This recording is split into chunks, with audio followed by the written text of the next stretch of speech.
Welcome to Tech Royalty, where we celebrate the kings of tech. I'm live with my boy here, the man himself, the myth, the legend, from Compton to Google, all that good stuff on Karat, Mr. Anthony D. Mays. Yo, what's going on? You know what I mean? I don't need all that. Just one of the heavyweights in tech right here. And I thank you so much for joining me and agreeing to do the podcast. Just so you can give everybody that doesn't know you, I don't know who wouldn't know you, but give them your story. Tell them how you got started, where you're from, and all that good stuff. Yeah, absolutely. So, hi, I'm Anthony, a 20-year software engineer. Spent 8 years at Google, and I started off in the hood. Compton, California, was the survivor of physical and sexual abuse, and I taught myself how to code when I was about 8 years old. And from there, wanted to find a way to be successful in this thing called tech. And I wanted to be any engineer I could possibly be. Number one, because it seemed fun to take stuff apart and rebuild it and make interesting things. And two, because it pays well. So, went and got my computer science degree at the University of California, Irvine, where I was one of maybe at most 2 Black folk in computer science classes. Went throughout my career thinking, it would be pretty dope to work at Google, but they would never hire a Negro like me. And had the opportunity to interview and actually prove whether that was true. And sure enough, didn't get the job. And so I spent the next 3 years dodging my phone while they called for me to try again. And after my wife and kids and folks at church encouraged me to try again, I did, and worked fastidiously for a month and a half to succeed at the interview. And would you know it, I got the job. And ever since then, it's been just working nearly every day to make sure that the next generation coming after me has it easier, and it feels more empowered to go even further than I've gone in my career. So that's the goal: lighten the way for the next generation. Nice. Now, can you kind of elaborate about being a Black man at Google? Yeah. So, it was the best of times. It was the worst of times, right? It was the best of times because Google was and continues to be a fantastic company. I still have many friends who used to work there, many friends who still work there, colleagues that I highly respect. One of the biggest compliments I think, give to another engineer is, wow, you remind me of somebody I used to work with at Google. I feel like that's the vibe. And, that was the great part of, having a great team, perks, benefits up the wazoo, all of that. The challenging part was me dealing with myself and what it meant to be a software engineer at such a prestigious institution, and to have the network and privilege that comes with that, and just figuring out how to wield this new power in a way that is responsible, without being too in my head. I still remember someone asking me, Anthony, how often you think about race? And I'm sitting here in a Google cafe, and I turn over to this tray of fruit, because all the snacks are free. And I say, you see that tray of fruit? That reminds me of race. And it's like, really? Why? I said, well, you see those bananas there? Whenever I see those bananas, I'm reminded that Black people used to be called monkeys and gorillas and apes. And I just wonder if maybe one or two of my colleagues thinks that I'm less than human because of my skin color. Not that anyone's ever said anything, not that anyone's ever done anything, but those are the thoughts that run through my mind all the time, because I'm well informed about the history of race in America, discrimination in America, these things.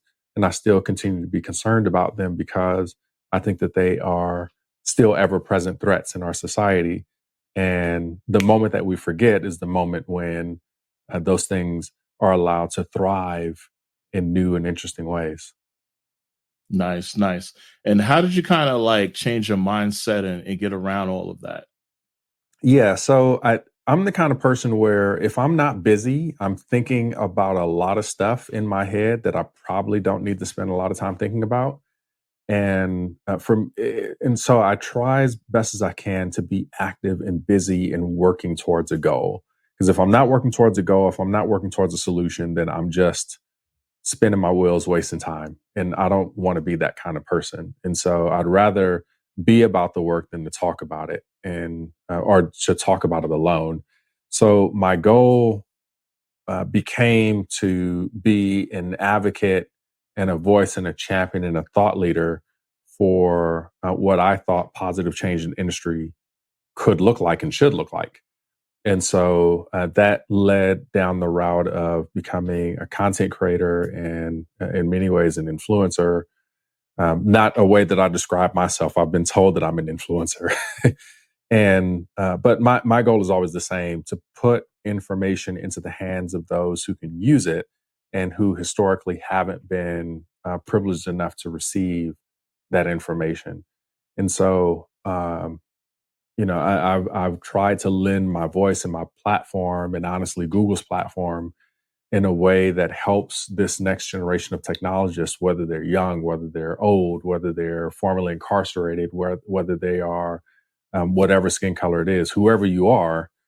I want you to feel like you have a friend or a colleague in the business who will keep it 100 with you and provide you some of those tips and those bits of wisdom that will help you to get where you're trying to go faster and more reliably. Nice. And also, as a brother of Christ, would you say that your faith kind of helped you in that area as well? Oh, not only did it help me, it carried me. I mean, that's really what it is. I mean, we're talking about faith from God Himself, to believe things that I can't see. Most principally that He had a plan for me to do something useful and meaningful within society. When I saw myself as just a kid from the hood, my own self perception was defined by news coverage at night showing Black men in handcuffs yet again for some crime, for some murder, for some theft. And I began to see myself as those individuals in handcuffs, thinking about, what's going to happen when I end up with my hands behind my back in the back of a police car, even if I didn't do anything wrong, right? Mm-hmm. So I thought about that and realized that I'm not the kind of person who the world sees as world changing, as world influencing. But I feel like God did, and gave me plenty of examples in Christ Jesus, who was sacrificial, who gave of Himself for the world. And so, my ultimate goal is to honor Him in everything that I do. And a subset of that effort involves me being exemplary in the work that I do and showing excellence in my craft. I think that that's a way that I point to Christ, and that I point to faith in God. Because if it logically follows that I believe all the things about God that I do, then that's going to determine how I live. And I think that my journey in tech and the way that I carry myself as an individual has to be a reflection of my master. And so I want to be a good servant, not just to Him, but to others in service to Christ. So, very much in Ephesians chapter 6 way of thinking about my life. It's very helpful because it gives me defining clarity and purpose that I think people really struggle to find in their lives. Phenomenal. That's right. Also, at your time at Google, what kind of cool projects were you proud of working on, and did some of them present a challenge to you as a developer? Yeah. I mean, well, all of it does. I mean, if it doesn't provide a challenge, I mean, why are they hiring me? The thing that I got to do at Google was data visualization and analysis. So I would build tools around the area of data visualization and big data visualization and analysis. So building dashboarding tools, scripting tools, um, reporting tools that my customers would then use to build their dashboards and reports or do some kind of analysis, whether ad hoc or curated. And, you're talking about data on a massive scale, right? We're talking about Mm-hmm. planetary scale data. and making it so that you can take millions or billions of data points and turn those into nice, beautiful looking charts and graphs and visualizations that tell a story about where the company is going or where this department is moving, et cetera, et cetera. So for me, it was interesting as a project, but also challenging because I needed to do things that had been done before, but maybe not at the scale that I needed to do them in, and that made it difficult. As a case in point, one thing that I needed to do was to build a data table visualization, which, when you're working with small amounts of data, you don't even need to build anything yourself. You can just go get something off the shelf and reuse some component that somebody else has built. But when you're working at Google scale, that's not going to do. There's a lot of things you need to think about, especially when you're working in a browser constrained environment, as I was, building web tools for big data visualization and analysis. The closest analog I think that maybe listeners might understand is Google SQL and BigQuery and the offerings that they have in Google Cloud right now. That's very similar to the kind of stuff that I was working on, just internal to Google. So all of my customers were other Googlers. Nice. So you did the internal. That's dope, actually. Definitely. And I know you gave me some very great advice a couple of years back when I first went for Google the first time. And even the second time, you were very helpful. And I really appreciate you for that. Definitely, that was amazing. And I came extremely close the second time. They had changed their grading, which I think it was changed to like unanimous. And there was like one that was like no, and everybody else was like, yeah. Mm-hmm. So even with that, what made you want to start helping others and start doing like Morgan Latimer and all of that? I think it was because when I began to understand the interview process and the preparation process, things became very straightforward. But before that time, it was very nebulous and hard to understand. And I didn't know what credible information to trust. And, remember that I engaged with this process as a Black man in tech, as a Black man in America. And so I'm not starting with a maybe baseline level of trust that is on par with the average. I'm coming in with a deficit of trust because I don't trust anybody. I don't trust companies. I don't trust recruiters. I don't trust other engineers. I don't trust anybody because I grew up with TLC and MC Hammer. And these were very successful people who ended up poor, right? Who ended up with all their riches just being vaporized through negligence, lack of awareness, being taken advantage of by people that they trusted, et cetera, et cetera. And I didn't want that to happen to me. And so I saw them as cautionary tales and wanted to avoid that in my tech life and journey. And so, as I began to engage with corporate America and with Google and other companies like Google, I didn't, they would give me information. I'd be like, yeah, but there's got to be like a secret handshake, right? Like a certain person I need to know or talk to really get through the door. Because just doing the things that you have on paper, like that's not going to cut it.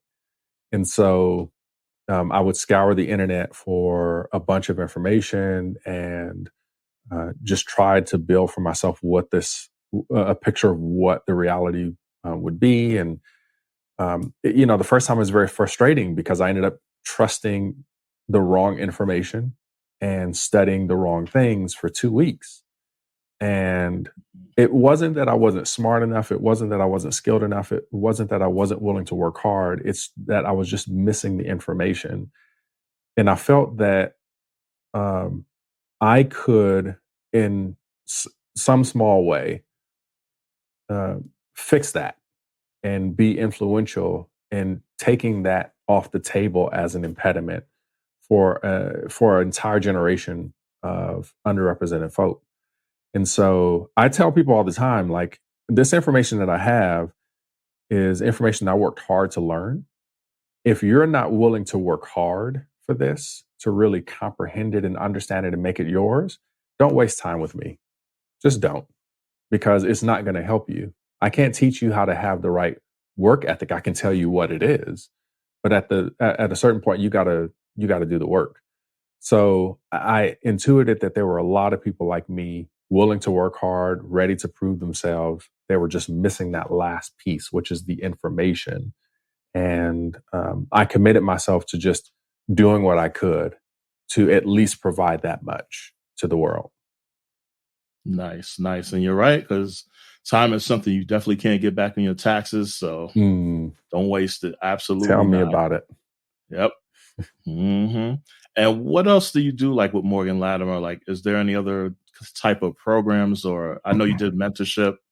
Anything else that is particular that stands out that you want everybody to know?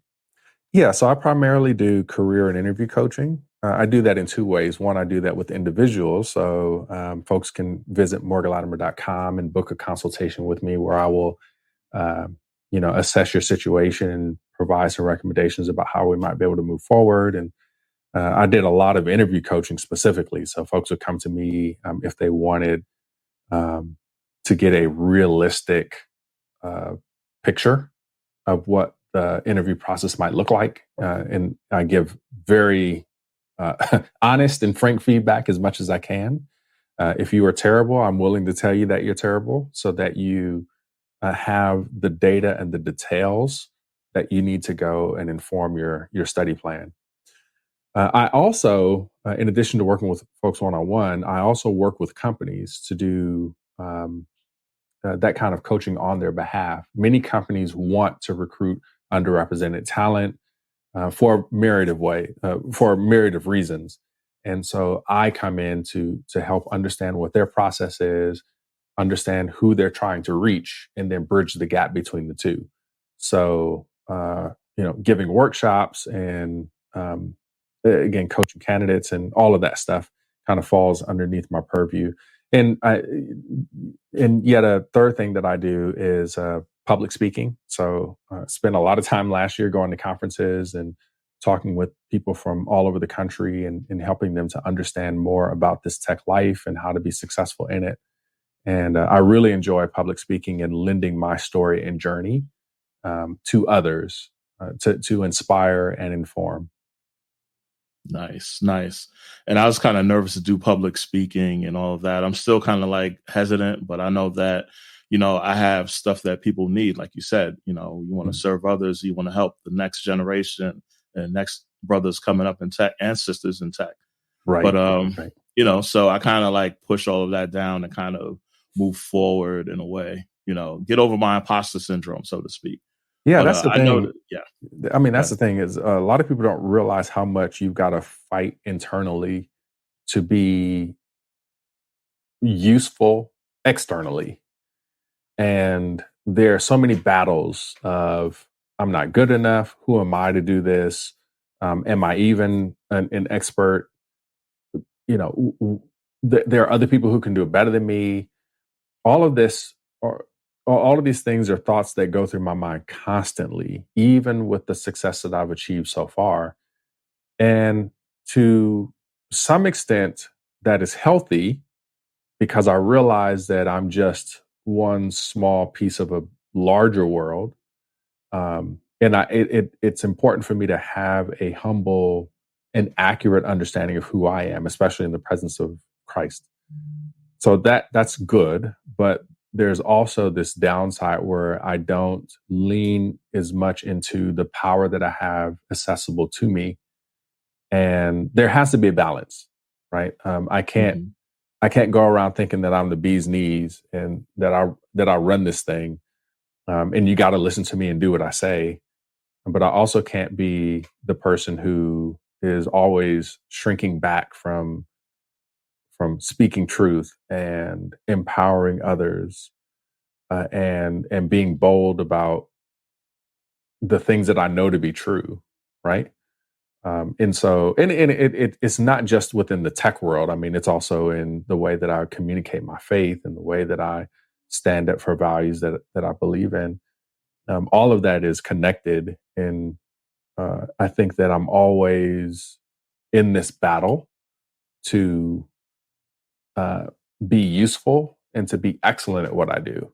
And that's the war I'm going to fight until I die. Nice.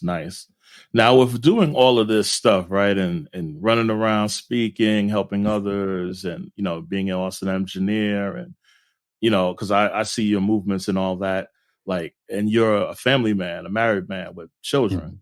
Mm-hmm. And as another married man, I find that it's hard to do all this. I have a wife, I have 3 foster children we just got that we may be adopting, and they're toddlers, so I'm all over the place. So like, how do you find time to like deal with your family and spend the time with them? Because that's very important too. My dad was very important in spending time with me, which I'm very thankful for. And how do you just find that time as a father and a husband to kind of balance that between all the great things you're doing in tech and then the things you want to do at home? I'm bad about chopping things up into nice, neat areas. And well, no, it's kind of complicated. I'm thinking about this as you asked me the question, because I think there's 2 realities that are true at the same time. I'm bad about separating things into buckets. And it's not that I have a problem with the divisions, it's that I can only live in one bucket at a time. And so if you're not in there with me focusing on the exact thing that I'm focusing on, then you don't exist to me. And that's not good, right? Mm-hmm. Having that kind of singular focus can be really, really bad. Whenever I have these moments where I've really got to be in the code, it's like my wife and kids are, okay, daddy's deep in it now. Like they know that all I can see are curly braces and semicolons in my brain until I get whatever thing I'm working on solved or fixed or implemented, whatever that may be. So that's not good. That's not maintainable. That's not scalable. And so I'm always trying to figure out how to draw the lines in such a way that I'm focusing on the things I need to focus on, and then everything else is on the periphery. And so I try to be an integrationist, if that makes sense. And what I mean by that is, right now I'm an entrepreneur. I run a business, but I'm my wife is the co-owner and helps me to run it. And I'm always looking for opportunities for my kids to get involved. And I'm always thinking about, like, before I start the day, how can I be in scripture and prayer first, and just constantly like praying in my mind about what I should be doing, and giving gratitude and thanksgiving, and just not doing so much work to take each of these things and put them into their own buckets, but really to bring them all under one house so that we're all living together and doing what we need to do.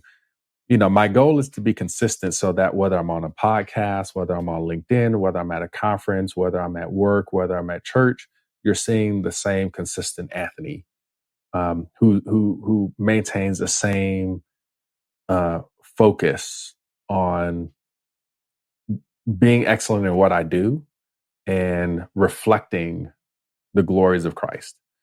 And I think that by thinking that way, it allows me to be uber focused on those 1, 2, 3 things that are life important to me, and to leave everything else on the edges. And it's not that I don't let the things on the edges come in sometimes. That makes sense. Sometimes I'm going to go do things for entertainment or fun.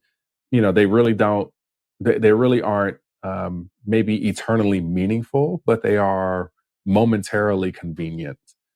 And so, I will do that. But the normal course of my life is about focusing on those 2 or 3 things that really matter the most, and then letting everything else be as they are. And for me, those priorities are honoring my Lord and Savior, being there for my family and loving and supporting them, making sure that I'm tuned in with other folks in my church, and then lastly, that I'm helping the next generation of technologists to be successful in what they're trying to accomplish. So those really are the 4 things, and I try as much as I can to live in the harmony of those things, right? and to enjoy that. Nice. Yeah, because I find it like hard to juggle all that sometimes and balance it. And, there's other, brothers out there that find the same. I hear Yeah. about, the wife is complaining you're working too much, or you want to spend more time with your kids, but you got to do this and that. Yeah. So, that's very good to hear how you tackle it, because I'm always looking for ideas how to tackle it. Yeah. I mean, that's the thing is, it's funny, I have I try as much as I can to have a biblical worldview. And there isn't, I don't find the phrase work-life balance in the Bible, if that makes sense. I think the expectation in scripture is that, you work 6 days out of the week and you rest on the seventh day.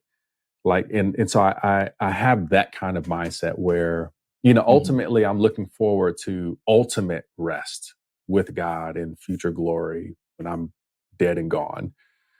And until then, I'm working. I am producing. I am redeeming the time. I am exerting effort, making every effort to grow spiritually and grow as a family man and to grow professionally and all those other kinds of things. And so I'm always, working or thinking about how I can be productive. And, obviously I'm taking, breaks in between and enjoying things as I can along the way. But, really just kind of thinking about the work that I need to be engaged in and how to be responsible. And even with my family, it's not that I'm not working, right? Like if I'm spending time with my wife, that's intentional effort. That is as much of a career as anything else, and even more important than the maybe the secular work that I'm involved in. And so it takes time, it takes energy, it takes devotion to be there for my wife and for my kids. And so I try to think about how I can display the same excellence in my technical work, and bring that over into the work that I do for my family. And they have to keep me accountable. About, in terms of like how I show up in the home, how I show up with my kids, how I show up with my wife, how I show up with other relatives and friends. I don't want them to think that when it comes to family, I'm just slacking and dragging all over the place. But when it comes to technical work, like, yeah, I'm on it. And the reality is that I haven't arrived yet, right? I can talk a big game, but I'm still working on implementation. Yeah. So that's just the way I think about it. It's not about like leaving it all on the basketball court, right? And then I don't have anything left for anybody else after that. It's about like, how do I go hard, whether I'm on the court or off the court, and have the consistency that defines men of excellence. Nice. I like that. And spending time with your family and not dealing with tech, what else do you like to do? Well, I'm a big movie guy, that's for sure. So more often than not, if I'm not doing a podcast or on Twitter Spaces or at a conference, I'm probably in bed watching a movie. I'm very much a homebody. I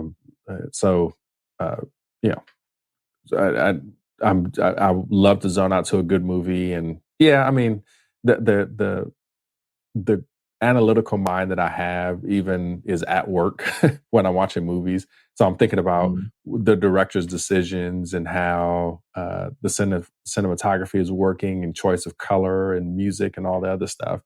And so, but yeah, I find it relaxing enough. And then when I'm not doing that, trying to make music, that's another thing that I really enjoy.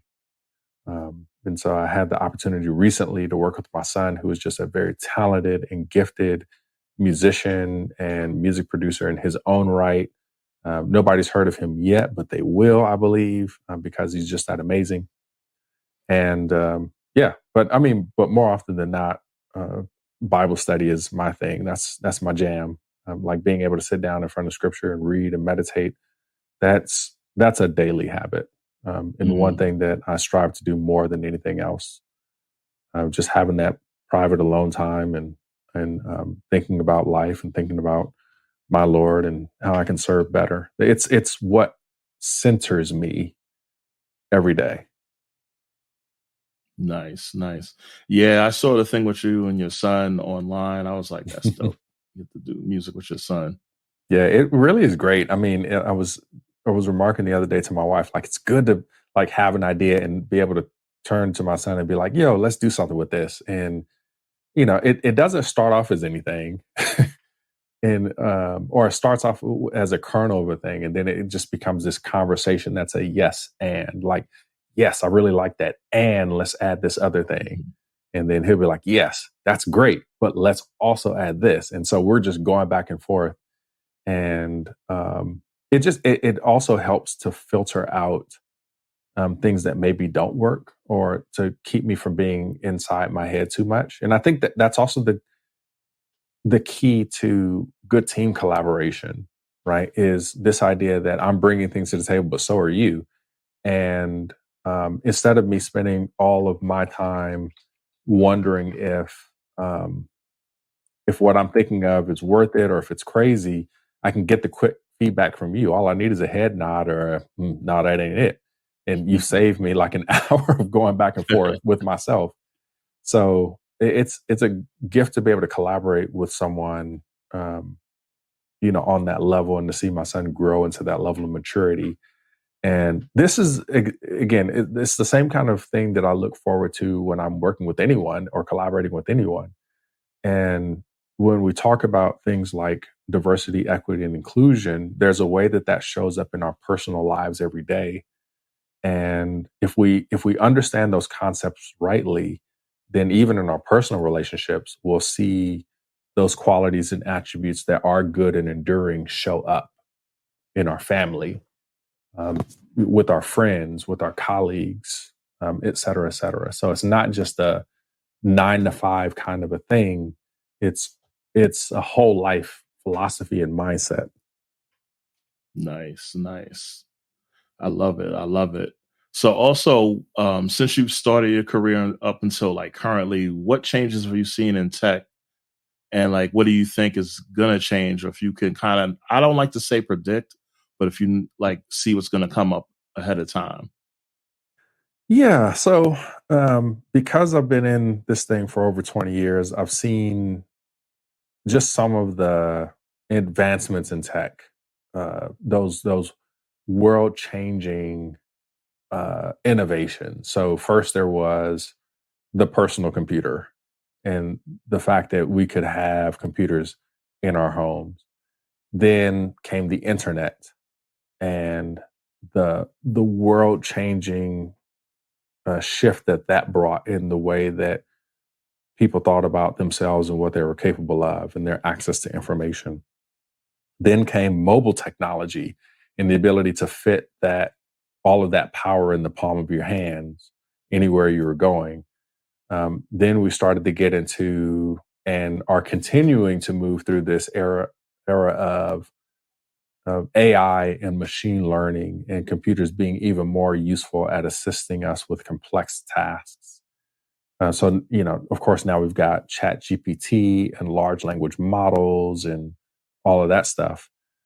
Um, and then, there's Web3 and the way that we're thinking about um, the new era of internet infrastructure that defines how we will connect as individuals and as groups of people collectively. So that's what I've lived through so far. And my wife asked me this morning, she said, when are we going to get those like Jetson style robots that can do everything in the house? And I was like, I still feel like that's a good 50 years out, honestly. Not even mentioning the being able to build up the industrial scale to support it, right? Mhm. There's also just the practicalities of AI isn't as smart as we think it is yet. And right now, it's not AI that's going to take your job. It's the people who know AI that's going to take your job. I think getting to the point where AI is actually taking your job is we are still a ways away from that. So again, those are practical ways in which I think the technology and the tools have changed, but there's this other kind of change that has happened that I've observed over the years of my career, and that's just in terms of how we think about each other. So before 2013, DEI as a concept wasn't something that was talked about a lot. Diversity, equity, and inclusion. It was more of a legal kind of thing. Like, we don't want to get sued, so let's do the bare minimum to ensure that that doesn't happen. And then it turned into a conversation, and then turned into an industry where now companies see the value and the benefit to the bottom line of having diverse voices in the room and having more representation and all those other kinds of things. So that, I think, is super interesting. And I feel like there's a point in time in which tech will no longer care as much as they do about diversity, equity, and inclusion. And because I feel that way, I'm very driven to do as much good as I can before that goes stagnant. And even a few years ago, there was talk about diversity fatigue. And I was seeing all these articles on LinkedIn where folks were saying, like, we're starting to face diversity fatigue, and what are we going to do about that? And then George Floyd got killed, and a couple of other folks got killed, and then all of a sudden it's like, nope, we're not tired of it. No, we're awake, we're woke, we're going to do something about this. And before you know it, I hate to say it, but that fervor will die down. It's already starting to. And maybe it'll be another Black man shot in the back by the police while running away, or put in a chokehold or something. I don't know. That will reinvigorate people's desire to do something different. Maybe it won't. Maybe we'll just become desensitized to it, and it'll become the new normal, and all that stuff. And I know that may sound morbid for those who listen, but I can't afford to have rose-colored glasses here. I can't. Maybe there are others who can, but there are real realities that I have to deal with. I still have to have conversations about my son about, if you get stopped by the police, here's some things that you can do or that you should do. And do not by any means assume that you can do what everybody else would do in the same situation. No, you can't do that, because you're a young Black man and the rules are still different for you. So while I live in that reality, I think that it's important to be realistic while at the same time having a right-sized and right-placed optimism. That's what I'm talking about. So I got two final questions for you. The first one's going to be, so what advice are you going to give to the people that want to transition into tech, and then the people that are studying tech in school and are new hires or looking to be new hires? What advices would you give to those people? Yeah. So my first advice is, come on. Yeah. Tech wants you. Tech needs you. Keep doing the good stuff. Come on in. The water's fine. I think it's important to be welcoming in that way, because I think that if you look at the headlines of late, you'll realize that tech has been going through something of a reckoning, especially big tech, with all the overhiring that happened. And so there were layoffs and job cuts and rescinded offers and all that. And I think that it has scared some of the newer generation looking to come in tech. And I understand that. But the reality is that there are still plenty of jobs and opportunities available. You just need to pivot a little bit. Maybe the companies that you were looking at before, wait a little bit. They'll get back to hiring, and maybe the benefits won't be as plush as they used to be, or the pay maybe not as high as it was, but it'll still be great.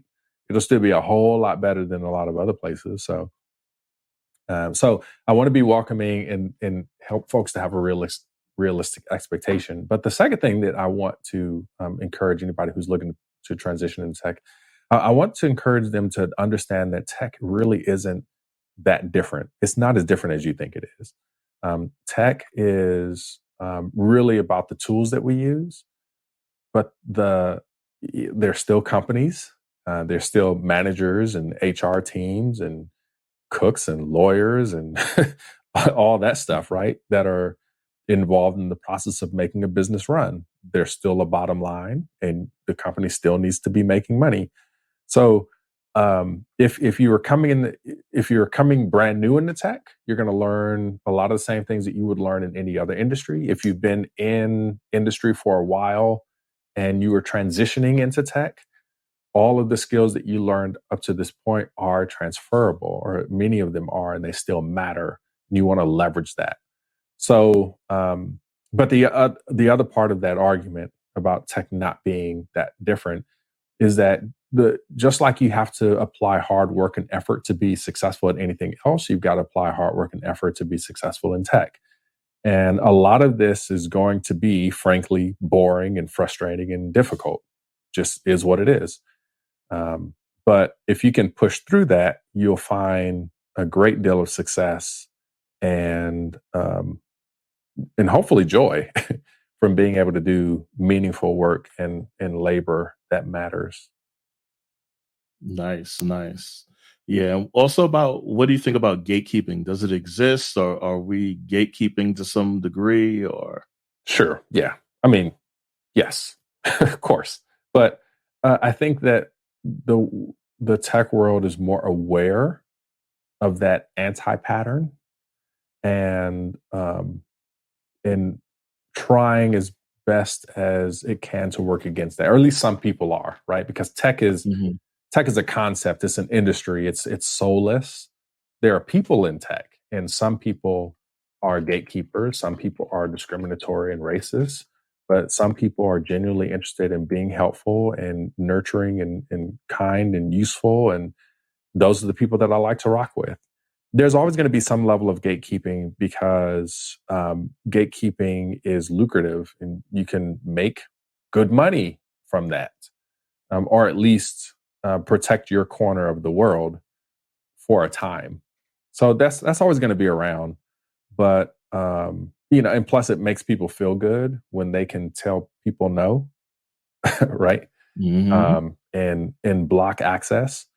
So that's just going to be a reality, I think. But at the same time, I have benefited from people being so giving of their time and resources and effort. I'm not the only person out here handing out free advice in these social media streets. I have a lot of friends and colleagues who I work with and who I rock with personally who freely give their time and share their wisdom to help folks who are looking to be successful in tech. And so, I encourage people to follow me wherever I am, because I'm rocking with these people constantly, and you can get connected with them through me because I try as much as possible to amplify them in the work that they do as I have opportunity to grow and expand my own brand. So, just names that come off the top of my mind right now are Valerie Phoenix, who's on Twitter. On Instagram, you have Code by Sophie. You have Jared Albritton, who's also on Instagram. Lawrence Lockhart on Twitter and TikTok. Kanika Tolver, Tanika Askew, who are both on Twitter. And just a whole host of other folks. Scott Hanselman, who I'm a huge fan of Microsoft fame, who's also very giving of his time and wisdom and knowledge, has a podcast that he's had for a super long time that's great and puts great information into the hands of regular folk. So, these are the people that I admire and respect and that I follow. And we help each other and we help others who are willing to receive that help. Thank you for giving the real answer on that, because there's a lot of, you see it online. There's a lot of debate against gatekeeping and what it is and it don't exist and all that stuff. But my final question for you is, what do you have coming up next? I know you got some things coming with Morgan Latimer. I don't know if you want to share it yet. And I know you got a conference coming up. So Yeah. So I'll start with Render 2023. That's happening a couple of weeks from now. I can't believe it's almost here already. That's happening in Atlanta from May 31st to June 3rd, I believe, with ending with a concert featuring Kaytranada. So that's pretty dope. It is, I think, the best tech conference that I've ever been to, and that's saying a lot because Afrotech is no small player and is an amazing tech conference to be sure. But Render really is a whole vibe. And it's not just the atmosphere, which is unapologetically Black South with an F, but the technical content is bar none excellent and noteworthy and in top quality. Just fantastic. And a lot of the people that I rock with and that I respect in this industry, I get to press palms with them at Render. It's just that amazing. And so Justin, Thug Debugger, Justin Samuels is the one who founded Render and has invited me to show up and to be hosted by their amazing team, and I've just enjoyed it. So this will be my second year, and if folks want to come and kick it with me and dap me up, you can use promo code Anthony at checkout to get a discount on your ticket. So there's still time for you to come through and make it happen. So I'll be at Render in a couple of weeks, and then I'm also releasing a new project next week, next Thursday. I'll be on Twitter Space, on Twitter Spaces, I think 7 p.m. Eastern, 4 p.m. Pacific, making an announcement. It'll be the biggest thing and the most Anthony Mays thing I've ever done in my entire life. So I'm really excited to share it with the world. I won't give the details away just yet, but I'm warning your audience, come May 25th, 7 p.m. Eastern, 4 p.m. Pacific, it's going to be a whole thing. So I'll be really excited I'll be really excited to launch that and to show the world some amazing things. Nice. Thank you so much. And I'll definitely be in the building. Definitely appreciate it. Gonna try to get down to Render. It's so last minute for me, but I'm probably gonna make it do what it do. Cool. But yeah, guys, we had Anthony Mays in the building. You heard it from him, from Compton to Google. Definitely doing things, brilliant Black minds. He's at RenderATL. He's all over the place, touching these tech streets. So, we got brothers in tech that are doing amazing things. Hey, and I'm sorry. One more thing I forgot to mention. I forgot to mention this. So, speaking of brilliant Black minds, number one, we're going to be at Render, and if you want to get a wonderful headshot taken there, by all means, please come stop by the Brilliant Black Minds booth. I'll be there. The team will be there, and we'll be willing to dap you up. But even outside of the conference, if you are a Black software engineer in the US and you are looking to get free mock technical interviews, you need to sign up for Brilliant Black Minds yesterday. This is an amazing resource. It is a way for you to up-level your skills. And if you do well in your mock interviews, you actually have the opportunity to get fast-tracked with on-site interviews with our hiring partners, which includes Citi, Duolingo, Amazon Prime Video, Flatiron Health. I think we just got American Express signed on. So that's amazing. And people are actually getting jobs through this program by practicing and preparing to do better in interviews. So I just got the updated report today that yet another person got an offer from Citi. And actually, I think somebody just got an offer from Amazon Prime Video as well. Nice. So it's working. And it's just such a great thing that I wish I'd had when I was younger and coming up in the game. So Brilliant Black Minds, just tap in and get to it. You can always follow me at Anthony D. Mays on all the things. Click my links. I'll get you there. You heard the man. He's giving you the plug, so you can't say there's no help. This help is available. That's right. Those are willing. You got to put in the work, though, like you said. Yeah. Absolutely. But yeah, follow the man, Anthony Mays. He's on Twitter, Instagram, LinkedIn. Follow him on all the social platforms. This is Mike Legg, and I'm out of here. Like I said, we're celebrating the kings of tech and tech royalty.